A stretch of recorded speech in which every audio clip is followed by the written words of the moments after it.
Quem disse que não dá, dá sim, só a aprovação está chegando.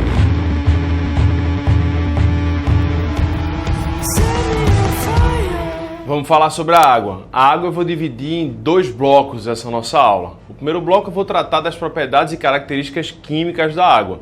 Como assim? Ângulo, hibridização, para você lembrar com o tempo e não esquecer essas informações que são importantes. A segunda parte da aula eu vou falar sobre uma ETA, uma estação de tratamento de água e esgoto, que também é tema recorrente. Conversando sobre a água, a molécula da água, como você pode ver, ela parece um V, ela parece um bumerangue, se você observar. Por quê? Porque essa molécula da água que é formada por um oxigênio e dois hidrogênios, através de duas ligações covalentes, ela tem dois pares eletrônicos sobrando. E esses pares eletrônicos empurram a ligação para formar esse Vzinho que você está visualizando aí. E esse V dá uma característica polar. A água é polar. Naquela frase que polar dissolve polar, apolar dissolve apolar e semelhante dissolve semelhante, a água é o pó da história. A parte polar é a parte hidrofílica ou hidrossolúvel, solúvel em água por ser semelhante à água que também é polar. Além de ser polar, a força que atua na água devido às suas ligações de hidrogênio e oxigênio são as pontes de hidrogênio ou ligações de hidrogênio, como está sendo mais utilizado hoje. É uma força extremamente forte que afeta todas as propriedades físicas e químicas da água. Por que a água é líquida? Por causa das pontes de hidrogênio. Por que o gelo tem um volume maior do que o da água líquida? Pontos de hidrogênio. Por que o ponto de fusão e de ebulição da água são tão altos se era para ser baixo? Porque o peso dela é pequeno. Pontos de hidrogênio. Essas respostas estão dentro das pontes de hidrogênio. Apesar de ter essa moléculazinha que é um V, a hibridização do oxigênio na água é a hibridização sp3. Dois pares, 1, 2, sobrando, mais duas ligações. Ele tem 4 ligantes possíveis, então a hibridização seria sp3. A hibridização da água ela é sp3. Além de ter a hibridização sp3, o ângulo de ligação 104,7 graus, que em prova normalmente o pessoal diz que é de 105 graus. Carlos, eu tenho que saber todas essas informações guardadas no coração? Tem, porque se a água é um tema de prova, você tem que ter todas as informações possíveis sobre ela. Você não pode estar correndo o risco de não saber. Essas daqui é bom lembrar, qualquer coisa tira um print e guarda para você aí e revisa ainda nos últimos instantes que antecede a prova de natureza na sexta-feira à noite, por exemplo. É um bom dia para você estar fazendo isso, beleza? Aí eu vou parar a aula agora para falar para você sobre uma ETA, uma estação de tratamento de água e esgoto. Como é que eu transformo a água de esgoto que chegou para mim em água potável? Para uma água própria para o consumo. Como é que eu consigo fazer essa transformação? Usando muita física e muita química. Vamos lá conversar agora.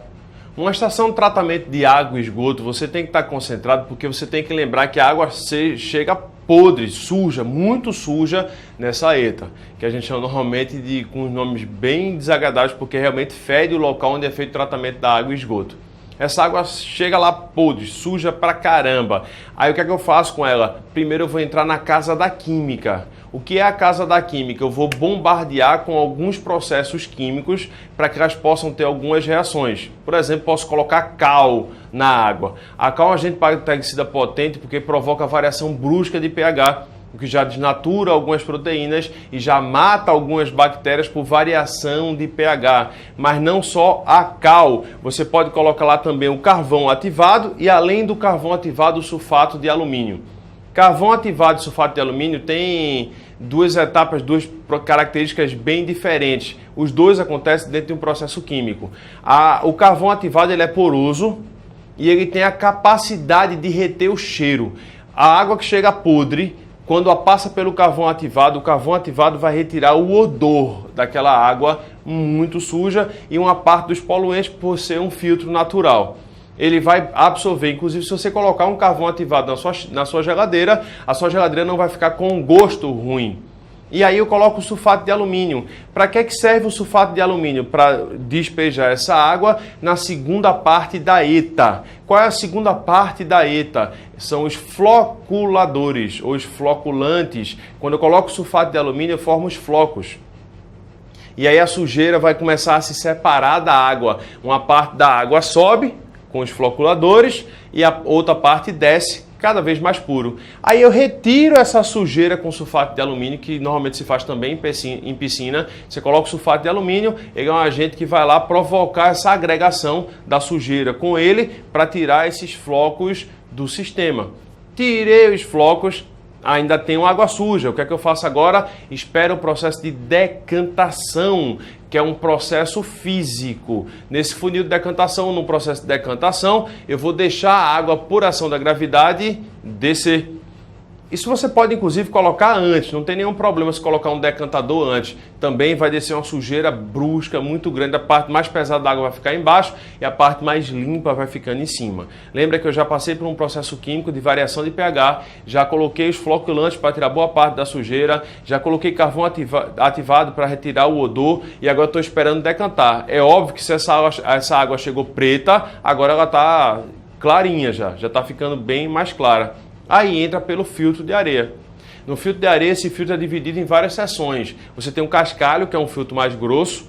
Depois você pode estar olhando no canal lá, eu vou colocar um vídeo sobre filtração. Você pode observar um snap, fiz até snap, esse videozinho falando de filtração da água. Passa no cascalho, que é a parte mais grossa da água. Depois de passar pela parte mais grossa, vai entrar na areia um pouco mais fina e depois pela areia fina, para reter as partículas sólidas que ainda estejam em suspensão. A última etapa da água, antes dela ir para o reservatório, é a adição de flúor e cloro. Eu tenho que fluoretar e cloretar a água, porque é obrigado por lei a fluoretação. O flúor é desnecessário no processo de purificação da água, mas é obrigado por lei nacional para que a população possa ter contato com o flúor para fazer a prevenção e proteção dos dentes.